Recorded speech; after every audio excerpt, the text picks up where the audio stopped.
সুপ্রিয় বন্ধুরা, আপনারা অল গ্রামার ইউনিভার্সিটির পক্ষ থেকে আজ একটি গ্রামারের অনন্য তথ্যগুলো দেখবেন। দেখুন, ইমপার্সোনাল সেন্টেন্স এইটা কি এবং এর সাবজেক্ট কিভাবে ব্যবহার করতে হয় এবং এর সঠিক অ্যান্সারটা কিভাবে আপনি নির্ণয় করবেন, তার অনন্য কৌশল এই নিয়মগুলো একবার দেখুন, দেখবেন যে এইগুলোর যে কোনো পরীক্ষায় একটা আপনি কমন পাবেন। দেখুন বন্ধুরা, এই ইমপার্সোনাল সেন্টেন্সের মূল কথা হলো, যদি কোনো সাবজেক্টের সাথে এইরকম আমি মানে প্রত্যয় বা ইমফ্যাসিস হিসাবে রস্যই থাকে, মানে আমি একজন শিক্ষক মানে এইরকম ইমফ্যাসিস বা জোরালো করা হয়, তাহলে 100% মনে রাখবেন এই সেন্টেন্সটাকে বলা হয় ইমপার্সোনাল সেন্টেন্স। আর বন্ধুরা, এই ইমপার্সোনাল সেন্টেন্স যেমন কর্তার সাথে সবসময় রস্যই যুক্ত হয়, তার মানে কর্তায় হবে মূল কথা, তার মানে আমি একজন শিক্ষক, তার মানে যেমন সাবজেক্টের সাথে যুক্ত হয়, তদ্রূপ এখানে ইট ইজ, এই যে এই প্রথমে এই অংশটা এমফ্যাসিস করার জন্য এই সাবজেক্টের সাথে এই গ্রামাটিক্যাল রুল সেন্টেন্সের গঠন হয়। এইবার সম্পূর্ণ পড়াটা এইবার লক্ষ্য করে আমার কথাগুলো শুনুন। সুপ্রিয় বন্ধুরা, তাহলে আপনারা এই ইমপার্সোনাল সেন্টেন্সের গঠন দেখছেন। এইটার মূল স্ট্রাকচার হচ্ছে, সবসময় মনে রাখবেন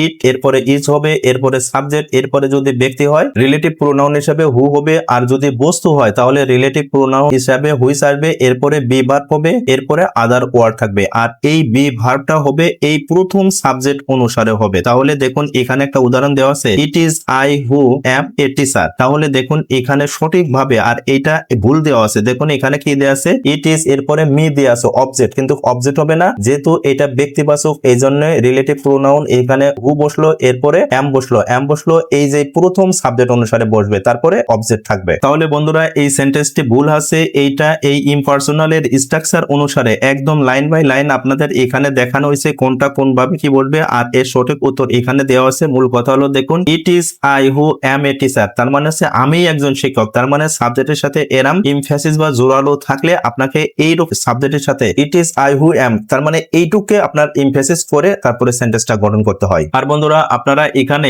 ইমপার্সোনাল সেন্টেন্সের গ্রামাটিক্যাল রুল সুন্দর করে দেখলেন এবং এই তথ্য উপাত্তগুলো, এইবার আপনি আরো দুটি সেরা গ্রামাটিক্যাল রুলস এক নজরে দেখে নিন। দেখুন, ওয়ানে বলা হয়েছে কি, যদি কোনো সেন্টেন্সের শুরুতেও অর্থাৎ ইট ইজ নো ইউজ এই পুরোটুক অংশ থাকে, তার মানে দেখুন ইট ইজ নো ইউজ এইটুক থাকলে এরপরে যে ভার্ব থাকবে সেই ভার্বের সাথে 100% আইএনজি যুক্ত করে আপনাকে সেন্টেন্সটা কারেকশন করতে হবে। দেখুন বন্ধুরা, ইট ইজ নো ইউজ এর অর্থ হলো দরকার নেই, তাহলে এই সেন্টেন্সটা হচ্ছে কি, it is no use reading the novel, তাহলে নভেলটি পড়ার দরকার নেই। এবার বন্ধুরা, 2 নম্বর রুলসটা আয়ত্ত করে নেবেন। দেখুন, ইট ইজ নো গুড আগে ছিল এখানে নোর পরে ইউজ, আর এখানে আসলো হলো গুড, তাহলে এরপরে যে ভার্ব থাকবে এই ভার্বের শেষে আইএনজি দিতে হবে। আর ইট ইজ নো গুড এর অর্থ হলো ভালো কাজ নয়, তাহলে এটার অর্থ হচ্ছে কি, it is no good watching movie, মানে ছবি দেখা ভালো কাজ নয়। তাহলে বন্ধুরা, আপনারা এই ইমপার্সোনাল সেন্টেন্সের গঠনের স্ট্রাকচার এবং এই গ্রামাটিক্যাল অনন্য দুইটা পদ্ধতি আপনারা সুন্দর করে দেখছেন, আয়ত্ত করে রাখবেন। আর বন্ধুরা, অবশ্যই দয়া করে ভিডিওটা আপনি শেয়ার করে দিবেন।